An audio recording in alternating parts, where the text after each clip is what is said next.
Hello, hello, hello. Welcome back to Your Success DNA. Doing those necessary actions, getting those daily needed attitude adjustments, all from your success at last. That motivational oomph that you need every single day, along with those core inspirational building blocks that are going to help you get what you need to get done. Me? I'm your host, Sergeant Major Motivation Ace Brinkman. Monday. How the heck are you doing? Ready for a new week? Well, guess what, ladies and gentlemen? Whether you're ready or not, it's going to be coming at you. You know, life is kind of like that. It's going to be coming at you at 60 mph. Yep, minutes per hour, or 365 DPY, days per year, non-stop, 24/7. No intermission breaks, all live, all day long, all the daily coverage you will ever need. So, my friend, we might as well saddle up and learn to ride that pony, right? And even more so, learn to enjoy the ride. I think one of the best ways that we can learn, to tap into our potential, learn to ride that pony, is to tap into our potential. And I'm willing to bet that's why you listen to shows like this, to catch those little nuggets that are going to help you start reaching the peak of your potential and start getting the results that you want in life, right? Those results that you dream, that you desire, that I actually believe you deserve, right? That help you get those things you want to get done. And little things like my free 7-day e-coach program are geared for just that. But I'll tell you how to get that later on, right? You didn't come here for any kind of pitch. First, how do you feel? Yeah? How do you feel? You rocking it? You feeling awesome? Ready to take on the world? Or a little bit down? How do you want to feel? Do you want to continue to feel awesome? All right, what do you need to do to keep feeling awesome? Not feeling so awesome? How do you get to feeling awesome? That's why I really picked Monday to ask those two questions, because usually a lot of times Monday is the start of a new week, be it a new work week, or, if you're just a mom, or I can't say just a mom, if you're a mom or a dad whose job is the home and the family, well, it's a whole new start of your week as well. And you have work in and of itself, getting those kids shuffled out, getting that spouse out the door, taking care of the home, taking care of the bills and everything else that goes on. It's a job. I've done it. Trust me, it's a challenge. So the question becomes, how do you feel? Are you feeling good? Are there some areas you'd like to improve? All right. How do you want to feel? And how do you get from A to B? Right? Do you feel like a leader? Right? Do you want to feel like a leader? Yeah. And I'm not just talking about in work. Perhaps you just want to be a leader in a specific area of your life. Like your children, right? Parents are good leaders, aren't they? Well, they're supposed to be, right? I mean, parents are leaders, right? They're supposed to set that example. Or perhaps it is at work. No matter where it's at, whether it's, in your home life or in your work life, leadership is a daunting task. It can be a daunting task. And there are a multitude of theories of how to best lead others. But regardless of whatever theory you study, you use, you're learning about, you're engaged in, there are attributes that every single great leader shares, right? And with the right blend of those attributes, you can thrive within any leadership system, whatever leadership type you're studying or you're trying out. It's possible to develop these characteristics, these attributes, with a little study and a little effort, right? And so I wanted to share some of those attributes with you today, because here's what I found over the course of my time is ideas are easy. And I'm not talking about the idea of leadership. I'm talking about in your home life or in your organization or in your business or whatever it is you're trying to go on, coming up with a good idea or with an interesting idea or a fun idea. Yeah, that can be easy. Especially if everyone's involved, right? It's the execution that often becomes challenging. And if you just think about family for a minute, someone comes up with the idea of, let's go on vacation. Well, that was an easy thing to come up with. And then you even banter around where you want to go. That's pretty easy. It's the execution that becomes challenging. Same thing in business. Big ideas require multiple people to really bring them to life. And leadership is all about getting everyone, right? Like herding cats. It's about getting everyone on the same page and then getting everyone moving in the same direction. So I want you to think about the ideas I'm going to share with you here and developing these qualities to enhance your leadership ability and whatever leadership means to you, okay? The first one is confidence. Yeah, right? Confident people inspire confidence in others. You want to inspire confidence in your kids? Be a confident parent. You want to inspire confidence in your teammates? Be a confident leader. When your team sees your confidence, they believe that you know where you're going and you know how to get there. And here's the cool thing. Confidence is contagious. Confidence elevates morale. No one will be confident if you're not, right? Keep up the morale by dealing with setbacks confidently, right? And if you don't know where you're going and you hear an idea, go confidently in that direction. If there's no other way to go, then that's the way to go, right? The next one is trustworthiness. One of the most important attributes to me when it comes to being a great leader is character. People need to trust someone before they can follow them. You will only have as many followers as you have trust. There it is. I said it. This is accomplished through honesty. Yeah, there it is, right there. Walk the walk, ladies and gentlemen, and showing respect. Because I hear so many times, and I won't pinpoint just our youngsters today, but I do hear a lot there. But you're going to show me respect. I hear parents saying that to their kids. You earn that. Even from your children, you earn respect. In all walks of life, you earn respect. Keep your word and follow through.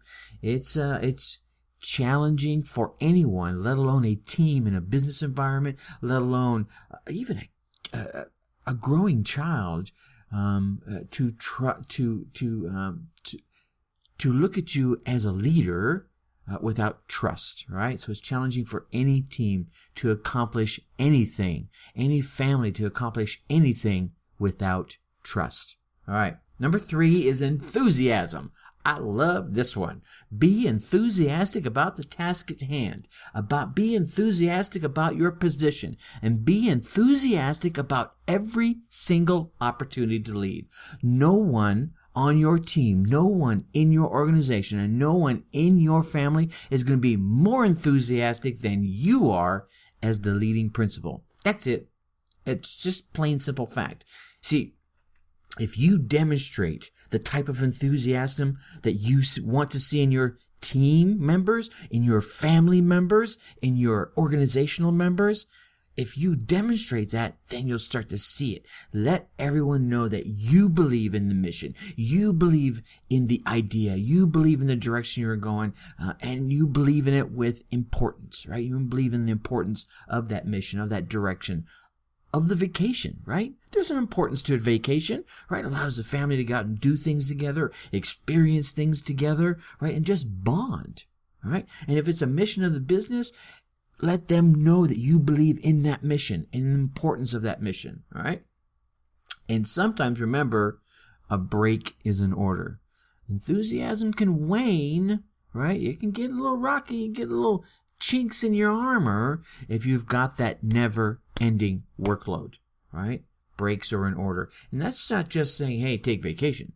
That's saying in your day, get up, get away from the computer screen for 5-10 minutes, right? Give yourself that mental break and physically move things around, right? Take a little stroll around the office, get those physical juices going, and get those mind juices reset so you can come back with enthusiasm, all right?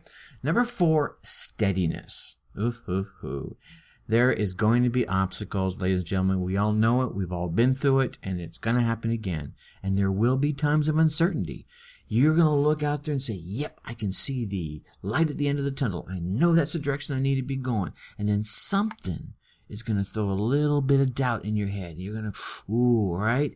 Great leaders can weather these situations and demonstrate a steadiness that's necessary to keep the rest of the team, to keep the rest of the organization, to keep even the rest of the family focused. All right. There are times that your team will look at you the most. Or actually, I should say, those are the times, all right, that your team is going to look at you the most when things are getting a little uncertain. They want to see that commitment, that positivity, that confidence in your eyes. So be positive, be confident, be that rock, all right? Hey, look, don't get me wrong. It's natural to have doubts. It's not always effective to share them. If you need someone to talk to, reach out to your spouse, reach out to your best friend. And if you're lucky, those two are the same, right? Reach out to your significant other and your best friend. For me, I am lucky and they are the same person.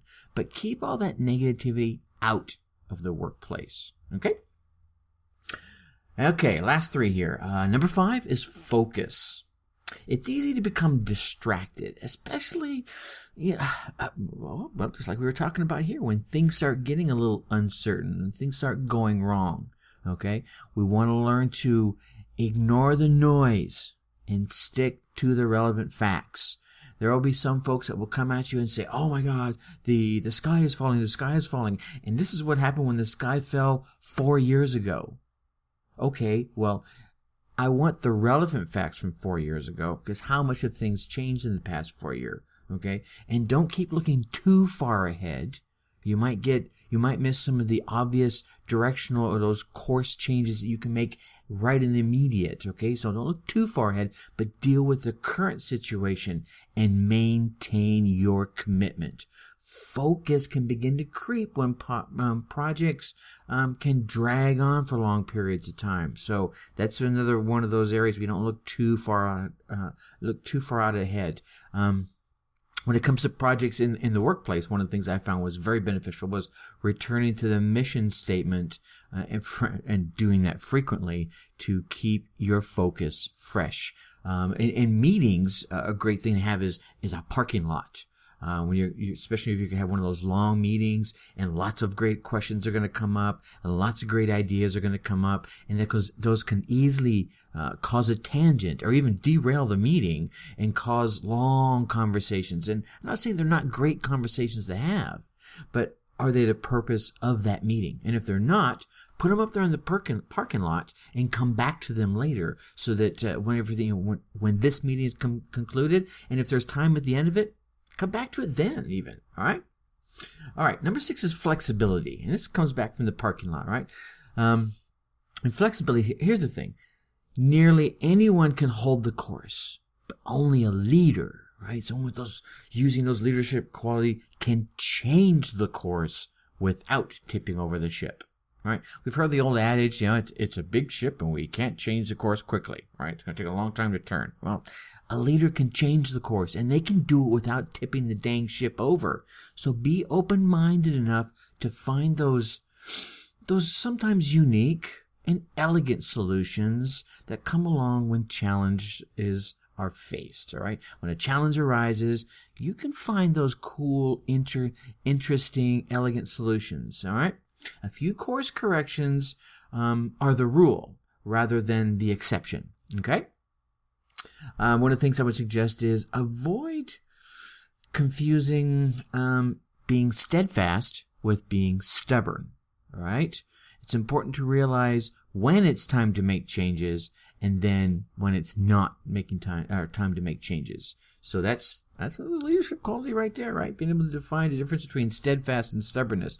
If you're reviewing those mission statements and you're staying focused on the mission and keeping it, looking not too far ahead, but far enough where you can see what's happening and make those course corrections, and you can probably easily define the difference between steadfastness and stubbornness. And lastly, communication. I saved this one for last on purpose. Gotta be able to effectively communicate your vision to others in the group, your vision to the rest of your family, your vision to your mate, your vision to your organization, right? And here on the other side of that with communication, not just be able to articulate your vision, but be willing to listen to new ideas, right? You got 2 ears, 1 mouth. I keep saying that over and over again. I think I've said it at least once a week for the past month or so. Provide the information required for others to do their best. All right. So again, if you're leading a team in business, give them the information they need so they can perform at their tip top. If it's in the family, well, obviously you want to give them the information they need. Just don't go out and say, I need you to go work in the yard. Okay, well, if your thought was, I want you to mow the lawn, then say mow the lawn. They might want to go out there and much rather pull weeds. Ooh, there's a fun job, right? Or trim the hedges, or prune the rose bush. They'll do what they gravitate towards. So communications become paramount to all leaders, right? If you're looking for a single skill to enhance, this, ladies and gentlemen, is a great area to start. All right, so there you have it. You've got them in a nutshell, and just a quick recap here for you. You got confidence. You want to be confident. You got to be trustworthy. That comes with that honesty, okay? Enthusiasm. Be the spark, right? Don't just carry the spark, but man, literally be the spark. Have that steadiness. Have that focus. Be flexible. And communicate. You see, regardless, like I said earlier, of what leadership strategy that you're following, your company is following, your family is you're helping use in your family, these attributes here, right?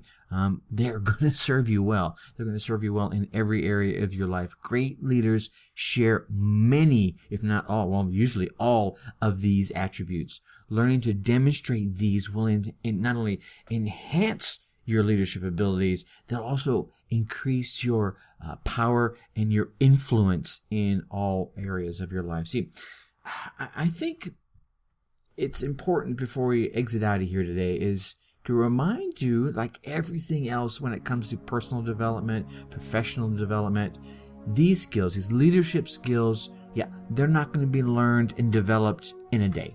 Right, I'm going to share with you about 19 minutes worth of information in here, and you're going to walk away with a couple of tidbits you might go start working on, and it's not going to happen tomorrow. I'm sorry. I'm just going to be real with you. I try to be. But